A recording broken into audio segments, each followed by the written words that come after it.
O tubo de raios catódicos. O tubo de raios catódicos foi inventado em meados do século XIX. Mais tarde, se transformaria naturalmente no moderno tubo de televisão. Mas antes que acontecesse essa desgraça, ele serviu a um útil objetivo. É o que vamos ver. Este é um tubo de raios catódicos particularmente simples. Ele consiste de um tubo de vidro no qual se faz vácuo com 2 eletrodos no interior. Agora eu vou aplicar 20.000 volts nesses 2 eletrodos. Antes, vou apagar as luzes para que possam ver o que acontece. Bem,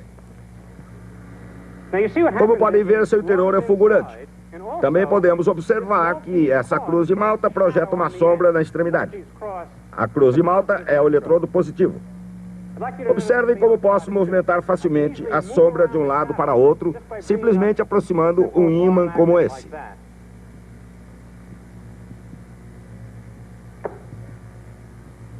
Certo?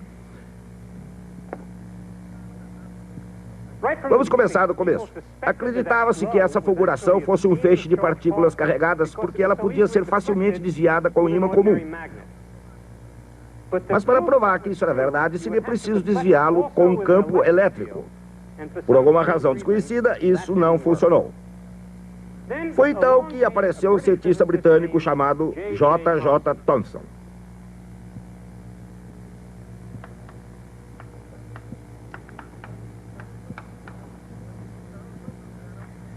Thomson era um brilhante físico experimental, mas por mais estranho que pareça, era muito desajeitado.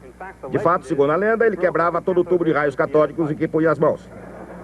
Essa é uma réplica de um dos tubos de Thomson, e como um dos tubos de Thomson também está quebrado. Thomson percebeu por que o campo elétrico não funcionava. O vácuo no tubo não era suficiente. Ele também percebeu que a razão pela qual o vácuo não era muito bom era porque o gás aderia às paredes do tubo quando ele era fechado pelo soprador de vidro. Ele imaginou que poderia resolver o problema aquecendo o tubo na mesma hora em que ele estava sendo vedado.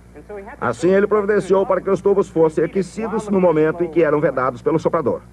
Depois disso, o campo elétrico desviava o feixe. Assim, Thomson demonstrou que o feixe era constituído de partículas eletricamente carregadas e pôde mostrar que as partículas carregadas do mesmo tipo provinham de toda espécie de matéria. O que Thomson fez foi a primeira divisão do átomo. Ele demonstrou que a partícula indivisível de matéria possui, na verdade, partes internas. A honra de ter batizado a nova partícula deveria ter cabido ao seu descobridor, J.J. Thomson. Ele queria dar-lhe o nome de corpúsculo, mas o nome não pegou, pois já havia um outro nome. Elétron.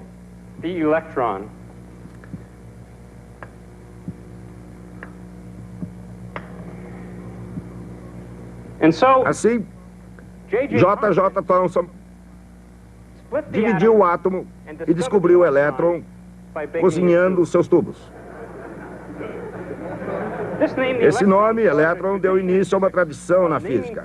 A tradição de se dar a unidades individuais nomes que acabam em ONS. Assim, por exemplo, a unidade individual da luz é um fóton. A unidade do som é chamada fônon.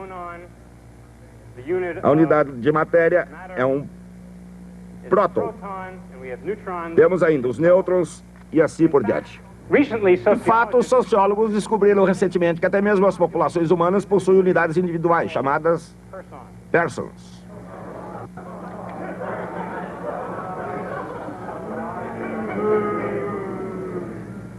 Uma vez dividido o átomo e descoberto o elétron, restava a tarefa crucial de medir a carga elétrica do elétron.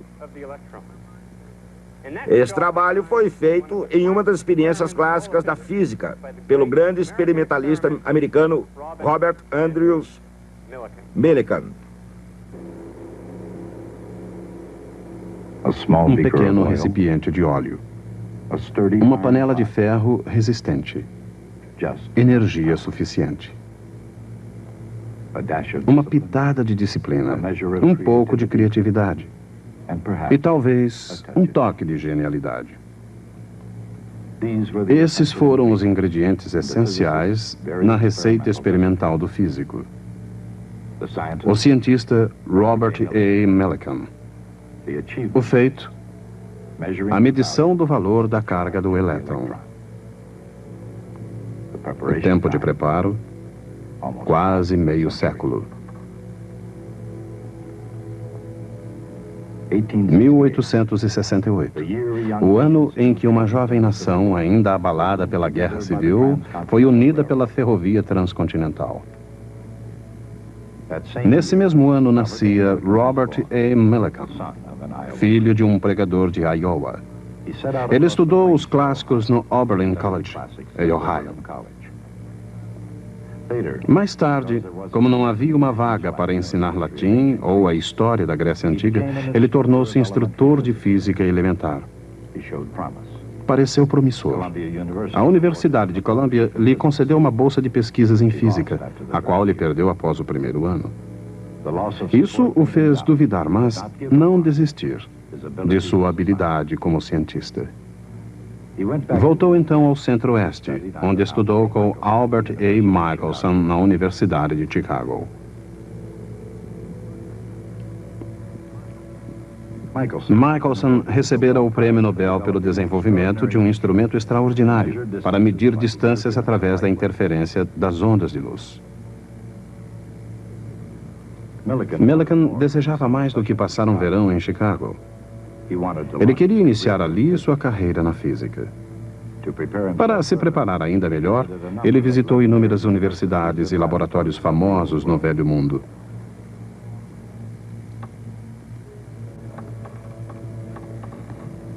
Antes que os Estados Unidos se destacassem nas ciências, a Europa era o continente que mais inspirava as descobertas científicas. Antes da Primeira Guerra Mundial, a inspiração de Millikan era moldada não apenas pelas sombras de Newton e Galileu, Kepler e Copérnico, mas pelo fato que ele poderia caminhar entre os gigantes vivos. Vivos e em sua própria época. O inglês William Herschel, descobridor do hélio, do neon, do xenônio e do criptônio, Wilhelm Röntgen, o alemão descobridor do raio-x, Guglielmo Marconi e Karl Braun, que desenvolveram o telégrafo sem fio. Assim como acontecera com Leibniz e Newton em relação ao cálculo, eles fizeram suas descobertas simultaneamente, mas não em conjunto. Albert Einstein, Max Planck e Johannes Stark trabalhavam com afinco na Alemanha. Mas as maiores influências diretas sobre Millikan parecem ter sido britânicas. J.J. Thomson e seu aluno H.A. Wilson nos laboratórios Cavendish. O elétron, o raio-x, a radiação, descobertas como essas fizeram da física uma fronteira excitante. E Millikan estava ansioso para cruzá-la. Mas Millikan era cuidadoso no seu trabalho. Mais de 10 anos ainda se passariam antes que ele começasse a deixar sua marca no mundo da física. Ele já estava com 40 anos e apenas havia acabado de se tornar professor associado da Universidade de Chicago. Mais ou menos na mesma época, Marie Curie recebia o Prêmio Nobel de Química. Ela já recebera o de Física. Ele começou a medir a carga de um elétron. A base do seu trabalho fora assentada por Thomson, também laureado com o Prêmio Nobel em 1906 por suas investigações sobre a condução de eletricidade em gases. Esse inglês brilhante havia descoberto o elétron e desenvolvido o método da câmara de névoa para medir sua carga. Essa câmara foi inventada para estudar as nuvens atmosféricas, mas nas mãos de Thomson e de seu colega H.A. Wilson, ela fugiu à sua finalidade original. Uma súbita expansão de ar, saturado com vapor d'água, forma nuvens. Quando existem partículas de poeira, nas quais possa se condensar, esse vapor supersaturado também se condensa nos íons, partículas eletricamente carregadas, criadas por um tubo de raio-x. Cada gota d'água teria a carga elétrica de um único elétron. Com essa visão, Thomson e Wilson decidiram determinar a carga média de uma gota média. O método da câmara de nuvens era muito difícil. As experiências que envolviam a medição da velocidade de queda da nuvem no campo elétrico estavam sujeitas a inúmeras incertezas. Mesmo assim, finalmente conseguiram obter uma estimativa da carga do elétron. Somente uma estimativa. mas ela estava correta em sua ordem de magnitude. Para um homem como Robert A. Millikan, era uma porta aberta para o seu talento específico, a medição precisa de quantidades físicas fundamentais. Millikan repetiu suas experiências na Universidade de Chicago. Para ionizar a nuvem gasosa na câmara, ele usou primeiro raio-x e depois pequenas quantidades de rádio. Depois tentou um campo elétrico mais poderoso na câmara. Se desse certo, ele seria suficientemente poderoso para equilibrar a força da gravidade e manter a nuvem suspensa, imóvel. Tudo isso era simples no papel, mas na prática havia um pequeno problema. Com forças elétricas tão poderosas na câmara, a nuvem de vapor d'água desaparecia rapidamente. Mas Millikan fez desse problema uma vantagem. Quando o campo elétrico era ligado, gotas individuais se mantinham visíveis. Millikan pensou então em medir as gotas individualmente, e não a nuvem inteira.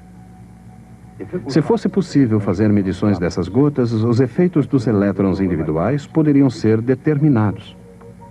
Uma ideia brilhante, mas com um problema. A água se evapora.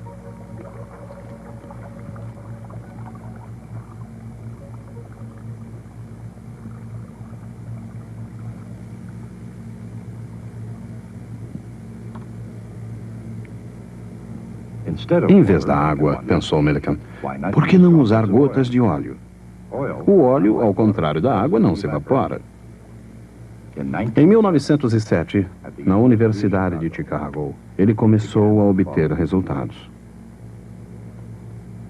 Contando agora com um aparelho capaz de produzir uma névoa de óleo, Millikan mostrava-se cada vez mais confiante de que a carga elétrica de um elétron podia ser medida com precisão.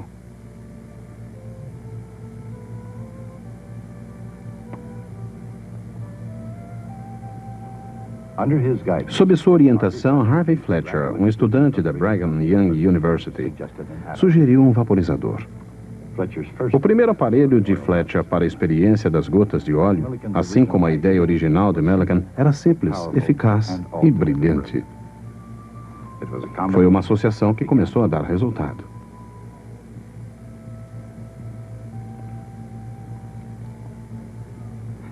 A essência da experiência é aplicar um campo elétrico a uma gota de óleo carregada com eletricidade. E, em seguida, analisar o resultado, utilizando a poderosa equação de Newton. F igual ma. A massa da gota, vezes a aceleração, é igual à soma de todas as forças que agem sobre ela. Mas que forças agem sobre uma gota de óleo em movimento de queda? A força da gravidade, é claro, e o efeito da viscosidade.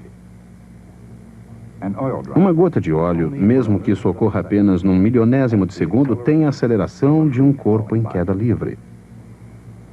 Após esse primeiro milionésimo de segundo, a gota atinge sua velocidade final. Como qualquer esfera caindo através de um fluido viscoso, ela cai com velocidade constante. A força viscosa sobre uma esfera em movimento foi calculada pelo físico inglês George Stokes e é igual a 6π vezes o raio da esfera, vezes a viscosidade do ar, vezes a velocidade da esfera. Rapidamente, a velocidade aumenta, até que a força viscosa seja suficiente para equilibrar a gravidade. Assim, ao invés de acelerar, a esfera cai em velocidade constante. Millikan precisou medir essa velocidade para descobrir o tamanho de cada gota. Mesmo com um potente telescópio, uma gota é muito pequena para ser vista. O que Millikan viu assemelhava-se a uma estrela no céu noturno, um ponto de luz que não podia ser visto com sua forma esférica. Mas observando sua estrela se deslocar lentamente desde uma referência do seu telescópio para outra e usando a densidade conhecida do óleo, ele pôde medir o seu tamanho com precisão.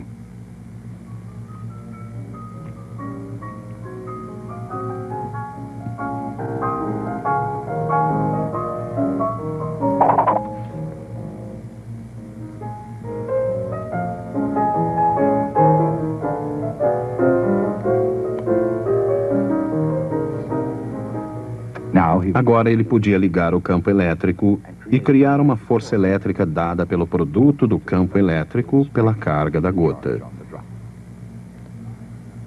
Essa era a carga que Millikan estava procurando.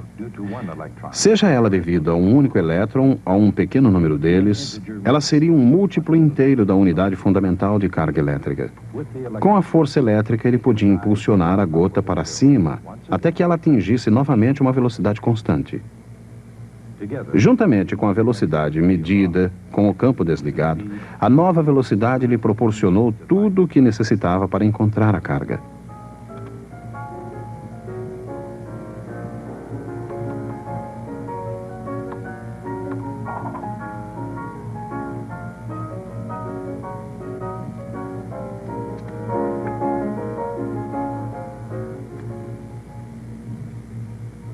A experiência foi projetada com minúcia de detalhes, uma marca registrada do trabalho de Millikan.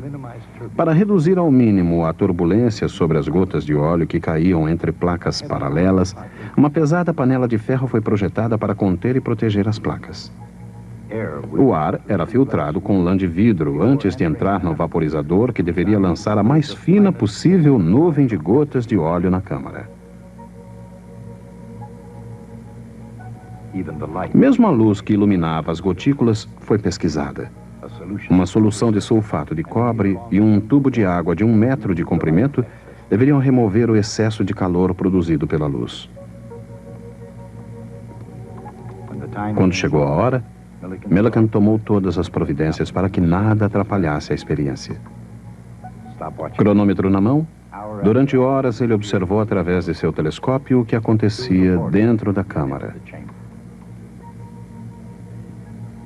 Bem no coração da câmara, ele veria uma única gota de óleo carregada de eletricidade brilhando como uma estrela. Sob a influência da gravidade e da viscosidade, a gota deveria cair. A pequena estrela deveria cair, alcançando a referência superior do telescópio. Aí, e somente aí, Millikan ligaria o cronômetro. A estrela continuaria a cair até alcançar a referência inferior. Millikan registraria o tempo de queda de cada gota. Em seguida, ligaria o campo elétrico, transformando a gota de óleo numa estrela em ascensão. Na referência inferior, ele começaria a observação da subida da gota até que ela cruzasse a linha de referência superior.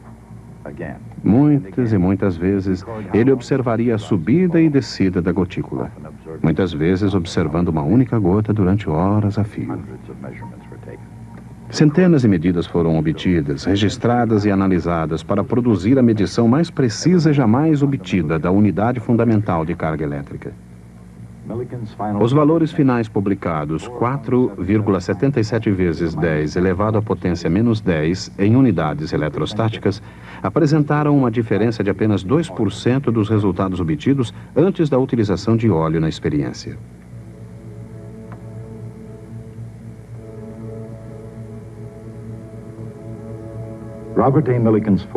O ponto forte de Robert A. Millikan era a precisão. Uma capacidade de detectar e eliminar erros e, com extraordinária diligência e criatividade, aperfeiçoar os instrumentos já existentes.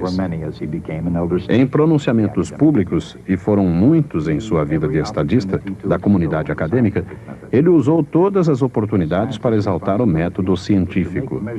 A responsabilidade do cientista era fazer medições sem tendências, deixando que a natureza oferecesse as respostas.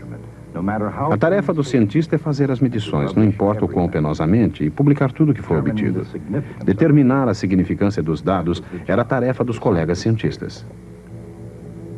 Os colegas de Millikan compreenderam o significado do seu trabalho. Em 1923, ele tornou-se o primeiro americano nato a receber o Prêmio Nobel de Física. Millikan seria o diretor do Instituto de Tecnologia da Califórnia, uma instituição americana, e se tornaria ele próprio outra instituição. Seu nome tornou-se e permanece ainda hoje um sinônimo de progresso científico. Na primeira metade do século XX, sua imagem, junto com a de Albert Einstein, era a do mais famoso físico da América do Norte.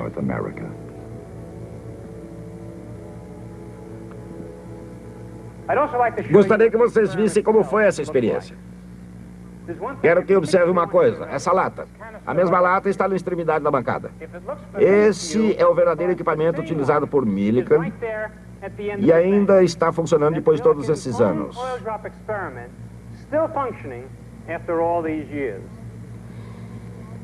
Agora tenho algo verdadeiramente extraordinário que gostaria que vissem. Millikan reuniu os resultados obtidos em suas experiências para posterior publicação numa revista científica de alcance internacional.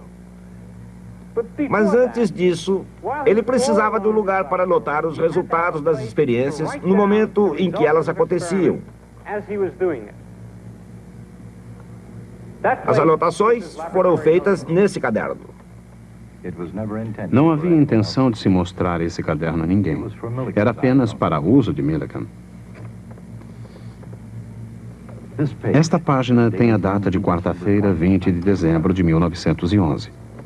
Aqui, Millikan anota a temperatura e a pressão do aposento.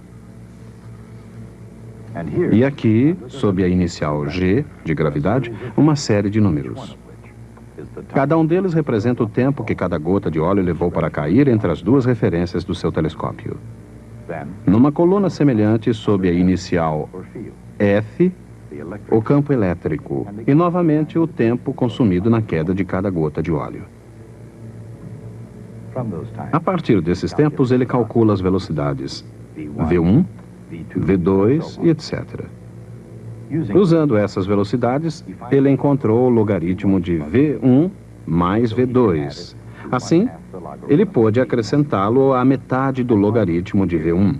E, finalmente, Millikan chega ao seu resultado. Em seguida, escreve: este é um resultado quase exatamente correto.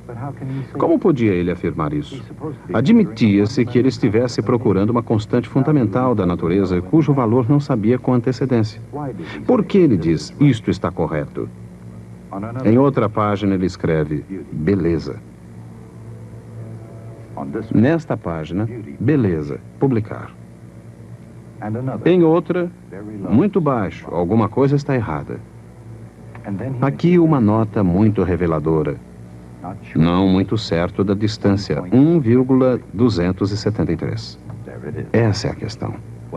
Quando obtém um resultado que não lhe agrada, ele não o joga fora. Isso seria uma fraude. Em vez disso, examina os instrumentos para ver se há algo errado. Então, sim, ele tem uma boa razão para jogá-los fora. Naturalmente, quando obtém um resultado do seu agrado, não examina o equipamento com tanto cuidado para descobrir por que deu certo.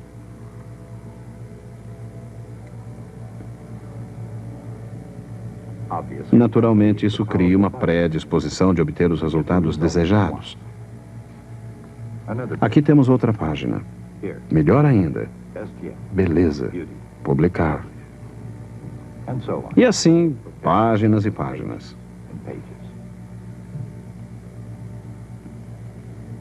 Isso não quer dizer absolutamente que Robert Millikan foi um mau cientista. Não foi. Ele foi um grande cientista. Mas, ao examinarmos essas anotações, podemos ter um breve relance de como a ciência é realmente praticada. O que Millikan fazia não era fraude. Ele usava seu julgamento científico. E, de fato, é preciso que seja assim, porque ninguém jamais tropeça numa descoberta científica. Cada descoberta ocorre durante uma experiência que foi minuciosamente projetada para produzir os resultados que o cientista espera obter. E o cientista sabe que muito provavelmente a fama virá no caso de uma grande descoberta. Assim, o que impede que alguém faça uma descoberta que não é verdadeira? A resposta é a seguinte: a experiência deve ser reproduzível em qualquer outro lugar por qualquer outra pessoa para que se possa confirmar que os seus resultados são corretos. Costuma-se dizer que o imenso sucesso de um determinado empreendimento científico é o resultado de algo chamado método científico, e que uma parte vital desse método é a coleta sem preconceitos, desapaixonada e imparcial de dados científicos. Poderíamos destacar que se outros campos fossem capazes de imitar esse mágico método científico, eles seriam igualmente bem-sucedidos. Mas esse não é bem o caso. A paixão e o preconceito não estão nunca muito distantes do processo científico. A garantia contra isso não é a imparcialidade do artista, mas sim que todos os cientistas acreditam, do fundo de seu ser, que as experiências podem ser repetidas. Essa crença é o dogma fundamental da fé de todo cientista. E eu tenho fé de encontrá-los aqui na próxima vez.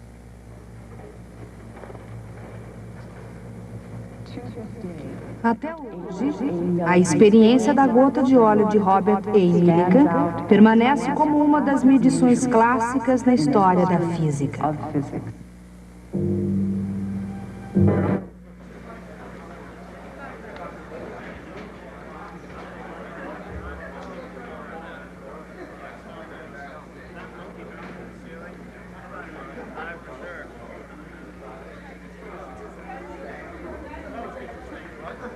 I thought it would be overcome.